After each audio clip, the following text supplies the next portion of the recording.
Hey, what's up guys? Welcome back to the channel and welcome to the 10th annual NFL Honors. Well, just the predictions, but still, this is going to be the 10th annual NFL Honors show. I'm hyped for it and we got some predictions to do. I've been saying I'm going to be doing this for a while, so let's get straight into it.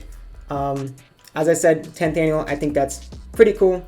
And we are starting it off with a pretty cool award for a pretty cool player and a pretty cool guy, if I'm being honest with you. And that is the MVP, Aaron Rodgers. This one is probably one of the least debatable in this entire list of awards that we're going through today. I mean, a lot of the other ones have, a few names that are really tight in the conversation. Here, it's really Rodgers. I mean, it's Rodgers up here, and then you drop all the way down here to Mahomes, and then a little bit further to Josh Allen. It's not close. He kind of spaced it out in the last few weeks of the regular season. And yeah, there's not much to say here other than one thing that I like mentioning, 9.6 touchdown to interception ratio. That is the greatest all time of seasons with, I think, 38 or more passing touchdowns. And I'm sure if you could go lower than that, but I did do, a few weeks ago, some research on 38 plus passing touchdown seasons, and 9.6 touchdown interception ratio is by far ahead of anything else. It is insane. Yeah, people need to understand how crazy and how great this season that Aaron Rodgers just had is. Getting the MVP will assist in that, but it won't do it for you. So I encourage you to go look at it, the stats that he put up, and go look at where they rank all time, because it's insane. So that is your MVP of the 2020 NFL season, Aaron Rodgers. And that brings us to the Offensive Player of the Year. Now, I've got Davante Adams here, but I'm not going to predict that it's Davante Adams. I want to put him here because I want to mention him. There's not a lot of conversation about him for the Offensive Player of the Year, but I think it needs to be there. Just like Rodgers, Adams had a season that is by far one of the greatest ever at the wide receiver position. Then you can consider the fact that he missed 2.5 games. That just makes it even more insane and even more great. The winner, though, of the Offensive Player of the Year, what I predict it will be, is Derrick Henry. Very popular choice here. I don't see anybody else winning this award. It's got to be Derrick Henry. You don't do this to a man for no reason. This guy is a beast, and he showed it this year, getting over 2,000 rushing yards. So I think it's going to be Derrick Henry for Offensive Player of the Year. But I do want to mention, 2,000 rushing yards was his thing this year. He did something this year, putting himself on a list that now has 8 names on it. It's the 8th time someone has rushed for 2,000 yards. Davante Adams, quick note, what he did this year has only been done by 2 other people in NFL history when you're looking at receptions and touchdowns. Not to mention that he was still 5th in yards, missing 2.5 games. Again, people need to understand how insane of a season Rodgers and Adams just had as a tandem. It's crazy. Now, moving to the defensive side of the ball, your Defensive Player of the Year is going to be TJ Watt. This is another pretty easy pick, just like Derrick Henry, just like Aaron Rodgers. There really isn't anybody that comes close to the numbers he put up. He has the most sacks. I'm looking at some stats right now. He has the most sacks in the league. Second place is Aaron Donald, tied with Trey Hendrickson. Not a name that you're really considering for this award. But it's TJ Watt. When you look at the stats, when you look at the sacks, the tackles, the QB pressures and hits, and all of that stuff, TJ Watt is way ahead of a lot of people and pretty much everybody in so many of those categories. So I don't see anybody winning this award other than TJ Watt. So it's got to be him. And also, you should mention the team success. His team was 11-0, and they still made the playoffs. You know, they kind of fell apart late in the year, but they had one of the best defenses all year long. So, Defense Player of the Year, T.J. Watt.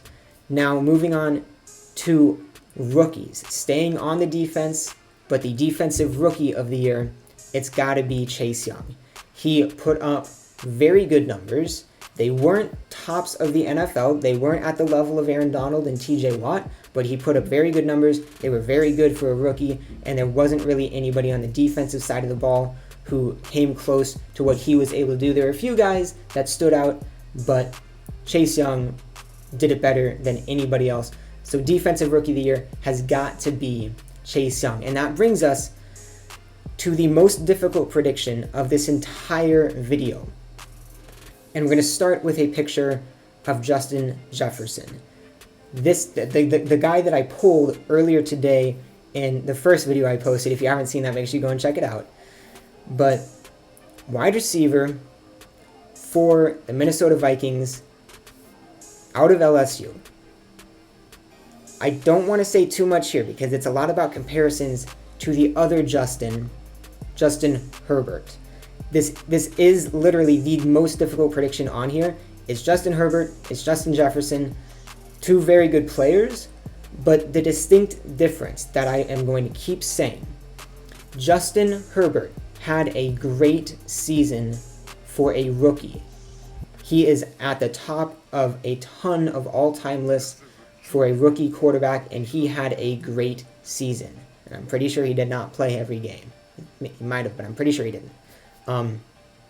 Justin Jefferson, on the other hand, he did not have a great season for a rookie. He had a great season, period, for anybody. When you look at the leaderboards for stats in the league, Justin Jefferson is at the top for rookies, but he's nowhere to be seen in that upper echelon of players when you look at the entire league. Justin Jefferson, this man is 4th in the league in receiving yards, and he's 7 behind 3rd place, 16 behind 2nd place. He is one of the best receivers in the league, and people need to understand that. And that's why I've got the third picture here, because I think it's going to be Justin Jefferson. A big reason why I am predicting Jefferson over Herbert, I've been saying forever, the award should go to Jefferson. I continue to say that. That's not going to change, even if he doesn't get it. I think he's the one who deserves the award. But the thing that kind of swayed me to pick him for the prediction is looking at past winners. There have been, I believe, 2 receivers who have won it in the past, I want to say 11 or 12 years. It was Percy Harvin, I think in 2009, and then Odell, when he was a rookie, he won it. Obviously, there's a lot more quarterbacks, but the fact that wide receivers do win once in a while, I think this is one of the guys who does win it. He broke records for rookies, but he was on the leaderboards out of the entire NFL, not just for rookies. So that's why I have Jefferson over Herbert in the race of the Justins. So, a lot of talking for that one. That is the most difficult prediction. Last ones aren't as hard. But much, what's the next one? Yes, of course. Big Ben. For Comeback Player of the Year. Big Ben is one of the names in the conversation. But, although he did have probably the best season of any player that was coming back to the league from injury, from whatever, I think you need to consider that there's a guy named Alex Smith who went from this to this, throwing with no laces, going, I want to say 5-1 in games that he played in or started. I don't know exactly what it is. But he came in, played extremely well, and coming back from breaking his leg, I think that's something that should be considered when you're giving out the Comeback Player of the Year. So Alex Smith is my pick for Comeback Player of the Year. Although he didn't have as good of a season as Big Ben, a lot of that due to him not playing as many games, but you've got to give this one to Alex Smith. Holy voice crack. And just like Alex Smith went from this to this, you don't go from your fans being like this to your team being like this in the playoffs without getting recognized for it. For Coach of the Year, in my opinion, it's going to be Kevin Stefanski. He came in to an organization coming into last year. There were talks about them making the playoffs. There were talks about them making the Super Bowl and even winning it going into last season. They disappointed big time, get a brand new coach, and in his first year comes in and turns things around. Browns start winning games, and they make the playoffs and do this in their first game in the playoffs in however many years, 17 years or whatever it was. And they win a playoff game. And they gave the Chiefs a run for their money. So that cannot go unrecognized. So I've got Kevin Stefanski, head coach for the Browns, as the Coach of the Year. And that is the last of our predictions. Let me know, as always, what you think of them, what you would do differently if you disagree with any of them. Let me know down in the comments. And as I mentioned earlier, remember that I posted a video earlier today with a Justin Jefferson feature in there, so make sure to check that out if you haven't seen it already. I have another double upload coming tomorrow, including the Super Bowl predictions and some info on Streamer Day, which hopefully you've heard about, but I'll talk about it in the video tomorrow. Basically, set aside actually 11 hours of your time on Saturday. That is going to be it for this video. Thank you guys so much for watching. Stay safe as always, and I'll see you next time.